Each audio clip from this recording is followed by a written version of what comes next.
अनुराधा पौडवाल लता मंगेशकर के बाद एक ही महिला थी जिसको पोस्ट डॉक्टरेट की डिग्री से अवार्ड किया गया था, पद्मश्री। अनुराधा पौडवाल का इतना नाम था कि अगर अनुराधा पौडवाल अपने आप को रीइन्वेंट करती ना तो दूसरी लता मंगेशकर आज देश में मानी जाती। आज उन्हें कोई याद नहीं करता, केवल एक भजन गायिका के नाम पर रह गई। इसीलिए अकीर्ति चापी भूतानी के प्रिंसिपल में कृष्ण ने समझाया कि कंसिस्टेंटली आपको अपने आप को रीइन्वेंट और रेलेवेंट करना पड़ेगा। हाथ आगे लाइए क्योंकि जमाना बदल रहा है। Give me your hands out, come on.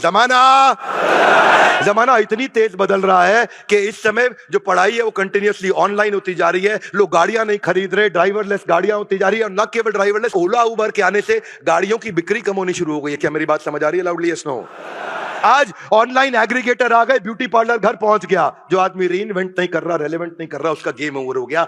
आज ट्रैवल एजेंट्स के धंधे को गो आई बीबो खा गया, थॉमस कुक खा गया, मेक माई ट्रिप खा गया, ओयो खा गया। क्यों? क्योंकि लोग अपने आप को रीइन्वेंट और रेलेवेंट नहीं कर रहे। पहले कबूतर चिट्ठी लेके जाया करता था, उसके बाद शाही पैगाम आया, उसके बाद डाकिया आया, डाकिया को टेलीग्राम ने खत्म किया, टेलीग्राम को ईमेल खा गया, ईमेल को सोशल मीडिया ने बर्बाद किया, सोशल मीडिया को व्हाट्सएप ने खत्म कर दिया। आज व्हाट्सएप के खात्मे के लिए 25 टीमें बैठी हैं यूएस के अंदर। ये कैसे व्हाट्सएप को खत्म कर दे? हाथ आगे लाइए, जमाना बदल रहा है।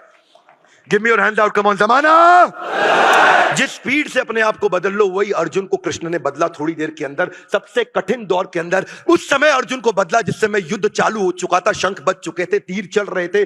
सबसे कठिन दौर के अंदर कृष्ण इतनी डीप इंटेलिजेंट बातें कर रहे थे। अनुराधा पौडवाल जिसको नेशनल फिल्म फेयर अवार्ड उसको मिले, national award film fair award से भी बड़ा माना जाता है, पर उसके बाद आज केवल एक भजन गायिका के रूप में रह गई। उनको कोई याद नहीं करता है। इसलिए डिसऑनर और लैक ऑफ ऑनर के बाद के लिए आपको एक ही काम करना है। आपको ड्रग्स लेने की जरूरत नहीं थी डिएगो मैराडोना या फिर बेन जॉनसन। आपको अपने आप को रीइन्वेंट और रेलेवेंट करना है, क्योंकि जो मौत के दर्द से ज्यादा दर्द होता है जब इंसान की इज्जत समाप्त हो जाती है। एक एंटरप्रेन्योर को जिंदगी भर अपने आप को रीइन्वेंट और रेलेवेंट करना है। सत्या नडेला माइक्रोसॉफ्ट के सीईओ कहते हैं कि या तो अपने आप को री इन्वेंट करो या फ्यूचर को इन्वेंट करो। वही है एंटरप्रेन्योरशिप, इसके अलावा कुछ नहीं। क्योंकि जो आदमी वहीं रह गया और इंप्रूवमेंट साइकिल नहीं लेकर के आया, वो बर्बाद हो जाएगा। हाथ आगे लाइए, improvement cycle guys, one more time, little loud रखिया।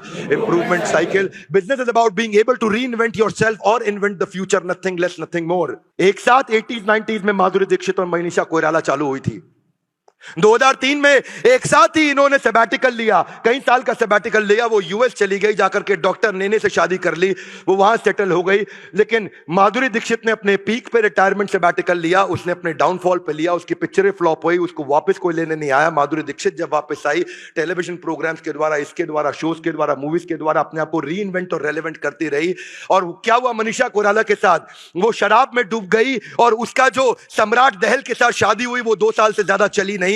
कैंसर जैसी घातक बीमारी ने उसको बर्बाद कर दिया। उसके बाद मनीषा कोइराला कभी वापस नहीं आ पाई। माधुरी दीक्षित को आज भी लोग बड़े उत्साह से देखते हैं, सोशल मीडिया पे भी देखते हैं, टेलीविजन पे भी देखते हैं। और मनीषा कोइराला को उन्होंने शायद ये सोचा कि गुजरे वक्त की अभिनेत्री, अब उसका करियर और जिंदगी समाप्त हो चुकी है। एयरपोर्ट पे चलते हुए मनीषा कोइराला आपके बाजू से निकल जाए, कोई गर्दन घुमा के नहीं देखता है। और माधुरी दीक्षित का पता लग जाए कि वो आने वाली है तो पूरा देश वहीं खड़ा होकर के इकट्ठा हो जाता है। इसको बोलते हैं री इन्वेंट एंड रेलेवेंट। कृष्ण किस फिलॉसफी से बात करते हैं, कहां लेके जाते हैं, ये था आज का श्लोक। अकीर्ति चापी भूतानी कथयश्यन्ति ते अव्ययम संभावितस्य चा कीर्ति मरणाद अतिरिच्यते। भगवद गीता एक ऐसा ग्रंथ है, इस एपिसोड के हर वीडियो को सबको देखना चाहिए, एक के बाद एक। इसके एपिसोड्स हम आपको यूट्यूब पे देते चले जा रहे हैं। आपको क्या लगता है भगवद गीता के ये सारे एपिसोड्स इन एक्शन देखने चाहिए? Loudly yes no. हाथ आगे लाइए। क्यों? क्योंकि ये है गीता इन एक्शन। हाथ आगे लाइए, come on. Gita in louder everybody, one more time. Gita in